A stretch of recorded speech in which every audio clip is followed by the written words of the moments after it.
Dr. Dark One Scary Stories, Story 1. The house wasn't much to look at, just a creaky old farmhouse surrounded by fields and trees. The kind of place where you could hear nothing but crickets at night and where time seemed to crawl. That's where she was staying, spending a week with her grandparents while her parents were out of town. Her grandma's house had always given her an odd feeling. It wasn't scary, just unsettling. Like the shadows stretched a little too long in the corners and the floorboards groaned in ways that didn't make sense. But nothing creeped her out more than the rocking chair on the porch. It was an ancient thing, with peeling white paint and a seat worn smooth from years of use. But no one ever sat in it. Not her grandma, not her grandpa, not even her parents when they visited. It was just there, always slightly out of place, as if it didn't belong. The first night she was there, she woke up thirsty and went to the kitchen for a glass of water. The windows in the kitchen overlooked the front porch, and that's when she saw it. The chair was moving, swaying gently back and forth in the moonlight. At first, she thought it was the wind, but the air outside was completely still. There was no breeze, no reason for it to move. A chill ran down her spine, and she hurried back to bed, trying to convince herself it was nothing. The next morning, she mentioned it to her grandma over breakfast. "Grandma, I saw the rocking chair moving last night," she said, trying to sound casual. Her grandma's face changed immediately. She stopped stirring her tea and stared down at the table. "You didn't look at it, did you?" she asked. Her tone was sharp, almost scared, and it caught her off guard. "No, I don't think so," she said, suddenly unsure. "Good," her grandma said, her voice firm. "Don't ever look at it, not at night." When she asked why, her grandma just muttered something about things best left alone and changed the subject. That should have been the end of it, but of course it wasn't. Over the next few nights, she tried to ignore the chair, but it was impossible not to notice. Every night she'd hear the faint creak of wood, the rhythmic sway of the chair moving back and forth. It made her skin crawl, but she kept her promise not to look. Until the last night. She couldn't explain it, whether it was curiosity or just the exhaustion of trying to pretend it wasn't happening, but she cracked. It was nearly midnight when she crept to the window, her heart pounding. The chair was moving again, rocking steadily, but this time there was something different.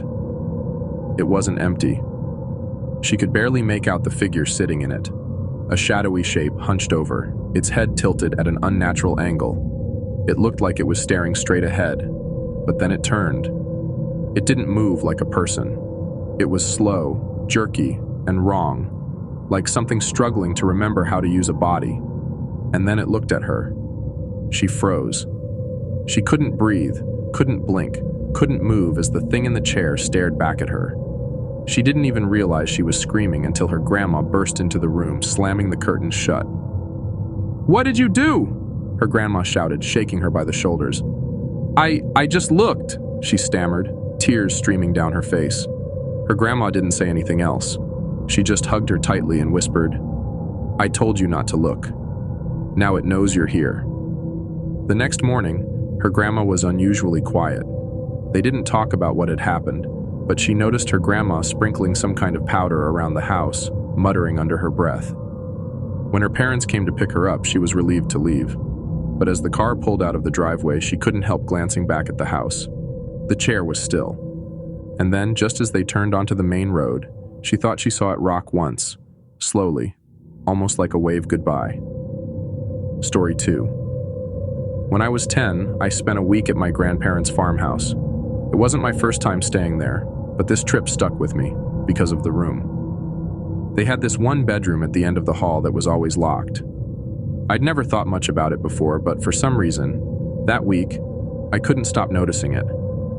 Maybe it was because the lock looked brand new compared to the rest of the old creaky house, or maybe it was because of the sounds. At night, I'd hear something coming from behind the door. It wasn't loud, just soft sobbing, like a kid crying. At first, I thought it was my imagination. The house made a lot of weird noises, floorboards creaking, pipes groaning, stuff like that. But this was different. On the second night, I asked my grandpa about it. "What's in that room?" I asked, pointing down the hall. He glanced at the door and frowned. "It's just storage, nothing for you to worry about." But I heard something in there last night, I said. His face got weird, tight, like he was trying to stay calm. Must have been the wind. Don't go poking around in there, all right? That should have been the end of it, but of course it wasn't. By the fourth night, I couldn't take it anymore. The sobbing was louder now, like it was coming from just behind the door. I was scared, sure, but I was also a stupid, curious kid. So I waited until my grandparents went to bed, grabbed a bobby pin from my grandma's dresser, and crept down the hall. It took me a few tries to pick the lock, but eventually I got it. The door creaked open, and I stood there, staring inside. The room was dark, except for a sliver of moonlight coming through the dusty curtains. The air was thick and stale, like no one had been in there for years. And then I saw them. Dolls. Dozens of them, maybe more, sitting on shelves, lined up on the bed, even on the floor. They were old, with cracked porcelain faces and faded clothes. Their eyes seemed to follow me as I stepped inside. I told myself they were just toys, but something about them felt wrong, like they were waiting for something. Then one of them moved.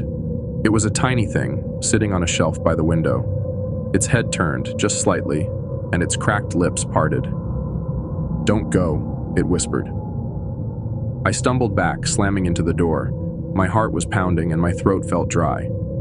The doll didn't move again, but I could feel the weight of all their eyes on me. I bolted out of the room, slamming the door behind me, and ran straight to my grandparents' bedroom. They didn't even look surprised when I told them what happened. My grandma sat me down at the kitchen table, while my grandpa poured himself a stiff drink. "You shouldn't have gone in there," my grandma said softly. "Why do you even have that room?" I asked, still shaking. She hesitated, then said, "It used to be your aunt's." I'd heard about my aunt before. She died when she was a little girl, long before I was born. They never talked about her much, but I knew she died in the house. "The dolls were hers," my grandma continued. "After she passed, we couldn't bring ourselves to get rid of them. But over the years, they started to change." "Change how?" I asked. Neither of them answered. My grandpa just muttered, "It doesn't matter now. Just stay out of that room." The next day, I woke up late. My grandparents didn't mention the room again, and I didn't dare bring it up. I wanted to put it behind me. But that night, something felt off. I woke up to the sound of the sobbing again, but this time, it wasn't coming from the locked room. It was coming from my room. I turned over and saw them, dolls, lined up along the edge of my bed, staring down at me. I screamed, but no sound came out. The last thing I remember was the smallest doll, the one from the shelf, climbing up onto my chest. Its cracked lips opened wide, and everything went black. The next morning, my grandparents said I never came down for breakfast. When they checked my room, it was empty. They searched the whole house but couldn't find me. Later that day, my grandma opened the locked room. Sitting on the shelf by the window right next to the tiny doll was a new one. It looked just like me. Story 3. When I was 17, my parents sent me to stay with my grandparents for the summer. They lived in this old farmhouse way out in the country, the kind of place that felt stuck in time. I didn't mind. It was quiet, and I thought I'd get to relax for a few months. But that house wasn't right. The first night, I noticed the tapping. I'd just turned off my lamp and was settling into the old, creaky bed when I heard it. At first, I thought it was just the wind or a branch hitting the house, but it was too deliberate. 3 taps. A pause. Then 3 more. I lay there, staring at the ceiling, trying to convince myself it was nothing. But it didn't stop. The next morning at breakfast, I mentioned it to my grandparents. My grandpa barely looked up from his paper, and my grandma just waved it off. "Oh, it's an old house," she said. "Houses make noises." "Yeah, but it sounded like it was coming from the attic," I said. That got a reaction. My grandpa stiffened, and my grandma's smile faltered. "It's just the wind," she said quickly, and then she changed the subject. The tapping happened again the next night, and the next. It wasn't just the noise, it was the way it made me feel. Every time I heard it, my stomach would knot up, and my skin would crawl like something was watching me. By the 4th night, I couldn't take it anymore. I had to know what was making that sound. The attic door was one of those old pull-down kinds with a ladder. It groaned loudly when I opened it, and the smell of dust and mildew hit me like a wall. I stood there for a minute, staring up into the darkness, wondering if I was making a huge mistake. Finally, I grabbed a flashlight and climbed up. The attic was exactly what you'd expect. Boxes, old furniture, cobwebs. But the air was heavy, like it was pressing down on me, making it hard to breathe. That's when I saw it. In the far corner of the attic, there was a rocking chair. It was facing the wall, and it was moving. Just a slow, steady creak, like someone invisible was sitting in it. I froze. My flashlight shook in my hand, and I could hear my heartbeat in my ears. I told myself it was the wind, or maybe some animal, but deep down, I knew better. I should have turned around and gone back downstairs, but I couldn't. Something about that chair pulled me closer, like I had to see it up close. When I was just a few feet away, it stopped. The room went dead silent. And then I heard it. A voice, low and raspy, coming from behind the chair. "Why did you leave me?" I bolted back downstairs and slammed the attic door shut. My grandparents found me in the kitchen, shaking and out of breath. "I saw it," I blurted out. "The chair. It was moving." And there was a voice. My grandma looked at my grandpa, and for the first time, they looked scared. "You shouldn't have gone up there," my grandpa said, his voice shaky. "They told me about my uncle, their son. He died when he was 16. At least that's what they told everyone. The truth was, he didn't just die. One day, he did something bad, and my grandparents sent him to the attic as punishment. He wasn't supposed to be up there long, but when they went to let him out, he was gone. The door was still locked, and there was no way for him to have left. They searched the whole house, the yard, the woods, but he'd vanished. All they found was the rocking chair, facing the wall, rocking on its own. I didn't sleep that night. I couldn't stop thinking about my uncle, about how none of it made sense. The next day, I started digging through some old photo albums in the living room, hoping to find a picture of him.